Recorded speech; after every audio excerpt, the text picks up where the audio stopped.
Hey Telutizen, kembali lagi bersama saya, Aji Gautama Putrada. Ini adalah mata kuliah pemrograman platform dan IoT. Dalam pertemuan keempat ini, kita akan membahas mengenai IoT and Device, di mana bagian kelima adalah tentang aktuator. Dalam video sebelumnya kita membahas mengenai beragamnya jenis sensor yang dapat dihubungkan dengan sebuah mikrokontroler. Ada sensor-sensor digital seperti peer sensor, ada sensor analog seperti akselerometer dan sensor suhu. Pada video ini kita akan membahas beragam jenis akselerometer. Sekarang kita langsung membahas jenis-jenis aktuator. Pertama, aktuator jenis suara. Terdapat buzzer yang sederhana. Kemudian aktuator jenis cahaya. Terdapat lampu LED yang kecil namun banyak gunanya. Selanjutnya aktuator yang bersifat elektromekanikal. Artinya dia memanfaatkan listrik untuk membuat magnet dan menggerakkan tuas. Contoh-contoh aktuator elektromekanikal adalah relay, solenoid lock, dan solenoid valve. Kemudian aktuator berbasis motor, yaitu listrik yang diubah menjadi perputaran. Terdapat DC motor, servomotor, dan stepper motor. Ketiganya adalah motor dengan tingkat kerumitan yang berbeda. Kita masuk ke pembahasan per aktuator, di mana tipe aktuator yang pertama adalah suara. Di sini kita akan membahas buzzer. Buzzer menghasilkan suara bass seperti lebah. Rangkaiannya mungkin adalah yang paling sederhana di antara rangkaian lain. Buzzer ini bisa untuk alarm. Kita masuk ke tipe aktuator yang kedua, yaitu cahaya. Di sini kita membahas light emitting diode, atau disingkat LED. LED memancarkan cahaya jika diberi voltase.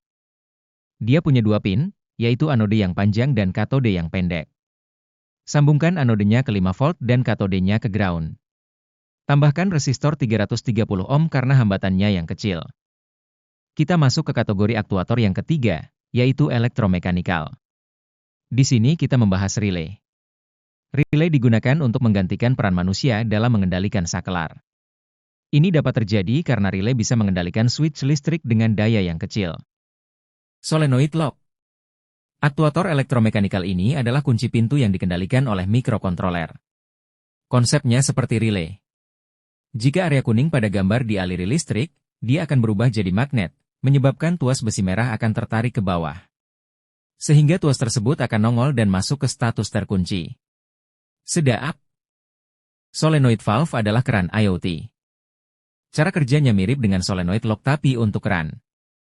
Pada dasarnya, jika ada listrik, keran akan tertutup, lalu air pipa solenoid valve tidak akan lewat. Sebaliknya, jika tidak ada listrik, keran akan terbuka, lalu air pipa solenoid valve bisa lewat. Aktuator ini bisa untuk irigasi atau toren otomatis. Kita masuk ke tipe aktuator terakhir yaitu motor.